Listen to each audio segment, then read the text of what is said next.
Over 50 years ago, U.S. President Lyndon Johnson's Science Advisory Committee sent him a report entitled Restoring the Quality of Our Environment. The introduction to the report noted, quote, pollutants have altered on a global scale the carbon dioxide content of the air and the lead concentrations in ocean waters and human populations, close quote.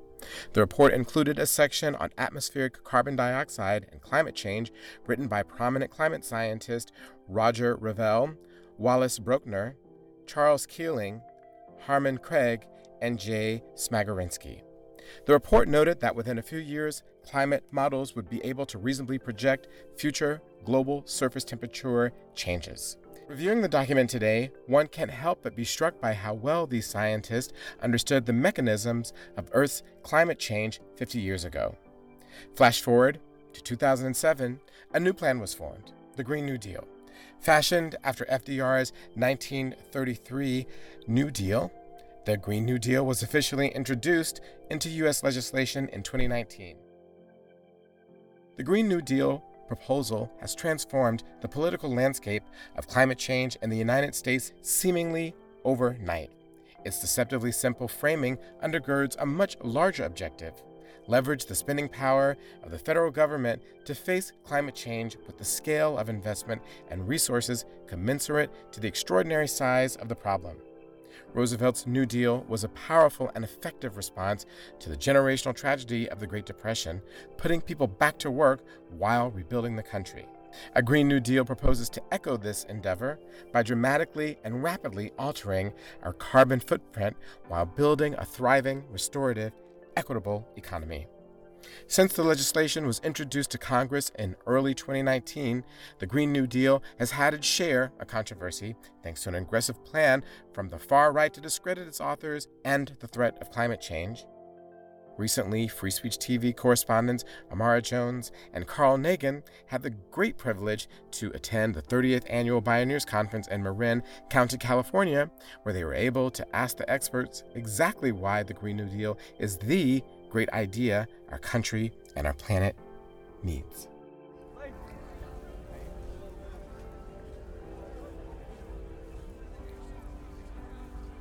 It's interesting, I came across an article a few months ago by this guy Kevin Baker called Where Our New World Begins in Harper's Magazine, and it really was very powerful. He actually went back and looked at, compared the Green New Deal now to the 30s and what the New Deal actually did. And it's really stunning because it was every bit as much an ecological collapse as an economic collapse. 5/6 of the animal populations were already gone from the Americas, about the same numbers for trees that had been cleared. I mean, just one after another. Wow. You know, the whole continent had been stripped of the biosphere, basically. And then hundreds of millions of acres of arable farmland, arable land, blew away in the wind from basically overdevelopment, again, capitalism. And so what they did is they actually went out and created the Soil Conservation Service, which went on site with farmers. There were 500 soil management stations where they worked directly with farmers doing things like terrace farming and contour farming and actually regenerating the soil. And they were able to ultimately regenerate about half the land that had been degraded. You had people, 3 million people were hired to go plant 3 billion trees. They brought electricity to, places that had none. I mean, millions and millions of people. Public health measures, wiped out malaria. There were no libraries in, large parts of the country. This woman named Mary Utopia Rothrock, AKA Topi, she brought libraries to all these communities that had never had one, and on and on. And, so when you look at the playing field now, doing the right thing for the climate means doing the right thing for every aspect of society. I mean, we could be employing, there's no lack of work to do. There is so much work to do. And this is not stuff that's going to be done by robots and AI. You need people planting trees, Right. And we need the jobs. The oil and gas companies 30 years ago started seeding climate denial, and were very effective, and were handing out free curriculum to educators everywhere. And I think that the vantage point of 30 years has helped me understand that we're not going to win or lose this in one lifetime, that actually it's an effort that's much bigger than any of us. And And I feel like I have a new and deeper understanding of the civil rights movement and the women's movements and all the movements that have actually taken generations and sometimes centuries to unfold. Journalism has actually contributed to the climate crisis in some way. We have, for a long time, particularly mainstream media was in the habit of false equivalency and, really giving a forum to climate denialism even well past the time when the science was settled. So that's probably held us back to an extent. But conversely, I think to cover what the climate crisis really means requires the same sorts of adaptations, I think, that the climate crisis is calling for, which is, a more participatory economy when it comes to energy, but also when it comes to journalism, so that you end up with journalism that's really accountable to the public that it serves. For me, I call it the war economy. There's a war economy. I will not be able to end war until I can stop the war economy, because war serves the war economy, the destructive, extractive, oppressive economy, which is killing you, our communities, and the planet. But there's another economy. It's the peace economy. It's the giving, sharing, caring, thriving, relational, resilient economy without which none of us would be alive. It is what is giving us life.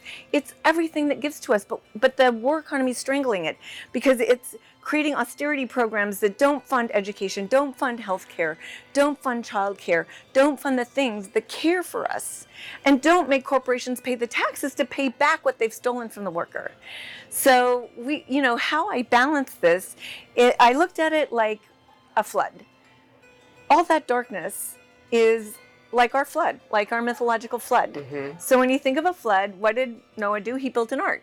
So what is the ark? It's cultivating our local peace economies. Because if you cultivate connection and relationship and the exposure of that economy that isn't serving the people, then you start to take yourself off of it and not thinking that thing that tells you you're separate and disconnected and there's scarcity, but instead of being connected to neighbors and realizing it's abundant and that we can solve these problems, there are solutions, like Paul Hawkins said, to work from the solutions, and they're in all of us. I'm worried about not enough people asking how and who. And no good things happen to poor people by accident. It is oftentimes we forget who is, when we make these big policy decisions, we fail to ask who pays, who benefits, who's at the table, and who is not. When we are rushing to push for solutions without having clear standards around making sure that we're looking at benefiting the people who have been suffering the most, when we're looking at making sure that we're closing the wealth gap. We have a dual crisis right now, both ecological and economic. Half the people in this country don't have $500 in their savings account. We have 3 people in this country that makes as much wealth as half of the country. When you think about that gulf of inequality, I mean, it's beyond what we can wrap our minds around. And you think about this tidal wave, this tsunami that's going to come, in some cases literally, right? The climate change problem that we're dealing with, as well as the economic issue. And just hold that thought for 1 second, because we're also looking at an economy that is fast shifting. We're looking at half of the workforce duties being able to be automated. So not only are people not having good jobs, they're not going to have a job period moving forward. And then we're having a federal government that's eviscerating our social safety net, our healthcare plans, our social securities, and we have millennials that is racing to contract work that is that's without healthcare, and that's without a retirement plan. When you think about all of those things together, which I do a lot every day because I'm a policy wonk and I live in the community, I think about, what do we do now?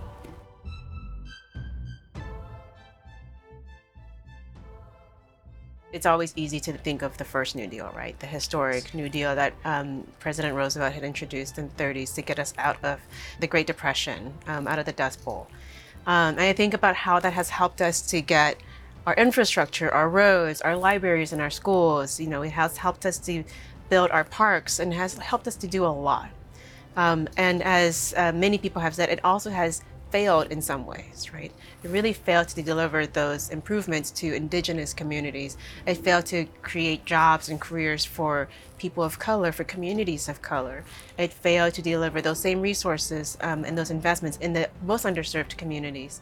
And so the Green New Deal, I think, is not only about putting the green stamp on the new way of seeing our future, new investments in infrastructure and all of the good stuff that was done in the New Deal, but also making sure we're not leaving people behind this time. Making sure that we're improving upon the first New Deal by making sure that our communities of color, who are the front lines of climate change, the first and worst hit by these natural disasters, that they're going to be also part of creating the solution. And in fact, they should be leading and helping us to create the solutions, because oftentimes they know firsthand what the problems are. The Green New Deal for me is about making sure we're not turning against each other, but instead turning to each other and figuring out how we can actually create stronger and better plans for our kids and for the future. We need to open it up a little bit and get input. Just even from the Bioneers this week, I've talked to people who said, we're doing things that could probably be of help, right, and support the Green New Deal. We've got there are a lot of goals, there are a lot of targets of things we want to do. We've got to focus on it. There's the what and then there's the how. I'm a firm believer that you've got to look at how you do become more inclusive. If you're going to build renewable energy technologies and infrastructure, then everybody's got to be included and benefit from that type of economic development. People of color, among others, who've been excluded in the past. So, no, we have to have those kind of conversations. But I think if we open it up a bit and had more input from folks who've had experiences about things, as you put it, what's worked and what hasn't worked, then we're going to cut a lot of time, a lot of frustration. I think that this revolution, what we really need is a new economy, right? And we can't get a new economy without workers having the skills to build that new economy. It's not always a direct one-to-one, and folks are, they've heard a lot of false promises, and that's a problem. But you have really great unions like the IBEW, the International Brotherhood of Electrical Workers, which is already training their workers on solar work, net zero work, right? A lot of these skills, that high road labor, the only way you're going to get folks, to have that family sustaining wage is for them to have a union contract.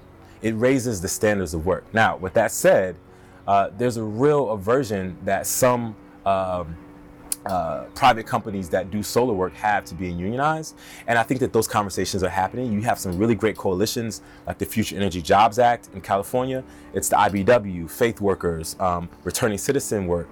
It's really, really a great example of how unions can come together and bring the expertise for training to build a just transition. We pay too many farmers too much money to plant too much of the wrong thing in too many of the wrong places. So our crop subsidy system is vastly bloated. It's about between $13 and $16 billion a year to invest in corn and soy. It's not helping farmers. Farmers are still really suffering. So the first is to really reform our crop subsidy system. The second really is to look at things that are sort of bubbling up right now. One is supply management. It's a system that's really helping Canadian dairy farmers. It's essentially price parity to help farmers have a minimum wage and not overproduce, which is leading to all sorts of problems, not just for farmers, but also things like food waste and additional greenhouse gases. And then thirdly, I would say, if I had a kind of a magic wand, I would say that really what we need is to take a serious look at true cost accounting of food. So we pay a very small amount of our household income in the United States for food. And we are not paying for the true externalities of the food. So we're not paying for future generations paying down pesticide removal from water. We're not paying obesity and the public health crisis, exactly. We're not looking at cleaning up factory farming. All of those factors for this very cheap, overly subsidized food system have been internalized by all of us, and our future generations will be paying for that. So I would say employing true cost accounting would be critical to really shifting how and what we think about when we think about food. All of the conservation tillage that we saw in the 1930s is a very powerful metaphor for what clear government policy can yield on the landscape. Then you expand it out and you think, wow, if we could run nurseries for native plant restoration and be working in the uplands and be, restoring hydrology in flood-prone areas and doing, preparatory burn work in, fire-prone areas and thinking ahead of the crisis that is, yes, accelerated by climate change, but caused by urbanization and the engineering of the landscape. right? And You also know. big ag and excessive cattle farming. And all that. mining and, you know, terrible forestry practices. So there's plenty to do on the ground. And I guess my hope in the Green New Deal is that there are great jobs in restoration. Wonderful. Great, wonderful jobs in rural areas doing this critical work. What concerns me still is what we're going to do about these Republicans, right? We've got the left is moving forward, or moving to the left, right, on some of the equity stuff, which is great. And we've been needing that for a long time. But meanwhile, while the left is kind of starting to move forward and starting to prioritize this issue a bit more, we've got the Republicans still, you know, denying the science and things like that. I think there's a lot of their constituencies, like farmers who are facing drought and flooding in areas that are affecting their business. We're seeing along the coast in Florida, right? That there's more in common that we have between the underdogs in blue states and the underdogs in red states. And we've got to figure out how we come together on this issue. You know, I think it's going to be really important in the Democratic politics of who shows up, right? The youth activists, including Sunrise Movement, certainly, who've sort of thrust Green New Deal back on scene, have played a major role in energizing the base of youth, which is going to be a key voting bloc in the 2020 election. I think it can have the function of solidifying the left around a more progressive set of policies.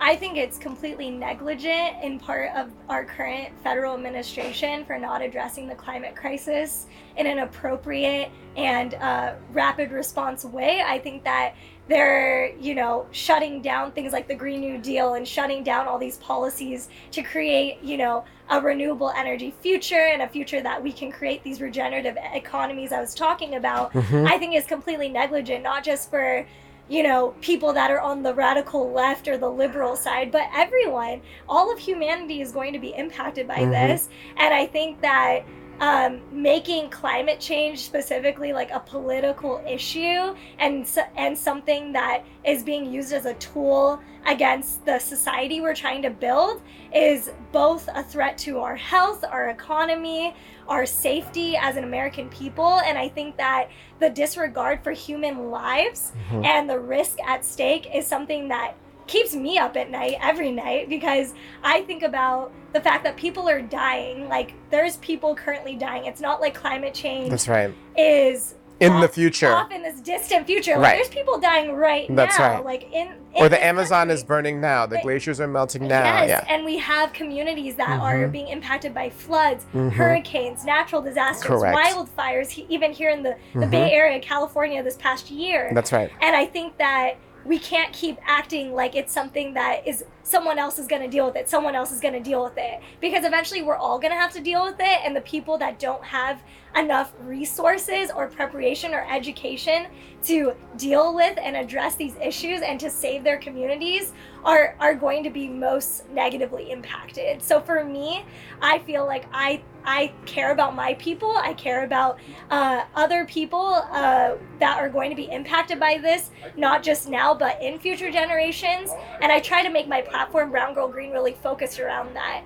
really focused around how can we hold each other in these really difficult times and say, yes, it's hard. It's not a utopia. It's not a perfect solution. We don't have a silver bullet for all of these things. It's going to have to come down by community basis. And people need to really start moving from the individualistic, like, how am I going to save myself, to being like, where's my community? What am I going to actually do when natural disaster hits? And how am I going to support the people in my area to, like, be a leader, be a community helper, and really bring my full heart to this?